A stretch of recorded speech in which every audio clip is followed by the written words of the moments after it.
জামাত ইসলামের ইতিহাস হচ্ছে গণতন্ত্র প্রতিষ্ঠার ইতিহাস। জামাতের ইতিহাস যে গণতন্ত্র প্রতিষ্ঠার ইতিহাস, এটাকে আদৌ কি আলী হাসান ওসামা সাহেব উনি কি জানেন কিনা? আর যদি জানেন তাহলে সাধারণ সাহেবের এই বক্তব্যটা এবং জামাতের ইতিহাস মানে গণতন্ত্র প্রতিষ্ঠার ইতিহাস, এই বক্তব্যটা তিনি কিভাবে নিয়েছেন, এই বক্তব্যের ব্যাখ্যা উনি কি দিবেন? উনি কিন্তু সর্বসময় মাঠে ময়দানে তিনি চিল্লাইছেন যে গণতন্ত্র হারাম, গণতন্ত্র হারাম। সমস্ত কওমি ওলামা একরাম একমত যে গণতন্ত্র হারাম। কিন্তু এই আলী হাসান ওসামা তিনি তো জামাতে যোগ দিয়েছেন এবং জামাতের চাটতেছেন।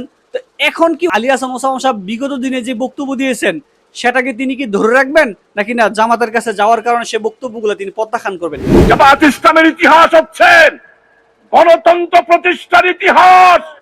দর্শক, আপনারা এই শাহজাহান চৌধুরী সাহেবের মুখ থেকে শুনেছেন যে জামাত ইসলামের ইতিহাস মানে গণতন্ত্র প্রতিষ্ঠার ইতিহাস।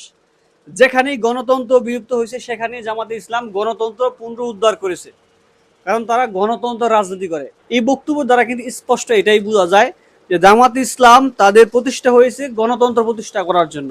মানে এমনটাই ইনি ওনার বক্তব্যের মাধ্যমে বোঝানোর চেষ্টা করতেছেন। দর্শক আসুন, এই গণতন্ত্র হক্কানি ওলামা একরাম তারা কখনো তারা হালাল বলে না, এটা গণতন্ত্র, এটা সম্পূর্ণ হারাম। এটা সর্বস্তর হক্কানি ওলামা একরামদের ফতুয়া, এবং যারা ইসলাম সম্পর্কে একটু বুঝে জানে তারা সবাই বলে যে গণতন্ত্র হারাম।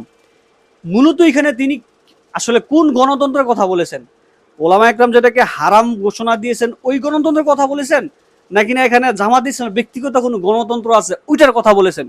কারণ আমরা তো জানি যে জামাত ইসলাম, কারণ তারা ইসলামী একটা দল, আর বাংলাদেশের যে কোনো ইসলামী দল তারা গণতন্ত্রকে হারাম জানে, এবং তারা গণতন্ত্রকে হারাম জেনেই তারা সবসময় মাঠে ময়দানে বক্তব্য দিয়ে আসছে, কথা বলে আসছে।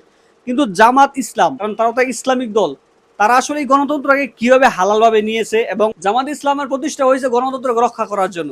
এই যে একটা বক্তব্য, আসলে এই বক্তব্যের দ্বারা কি জামাত ইসলামের ভাইরা কি গণতন্ত্রকে বিশ্বাস করে নিয়েছেন, নাকি না এখানে অন্য কিছু? আপনারা অবশ্যই ভিডিও কমেন্ট বক্সে কমেন্ট করে জানিয়ে যাবেন।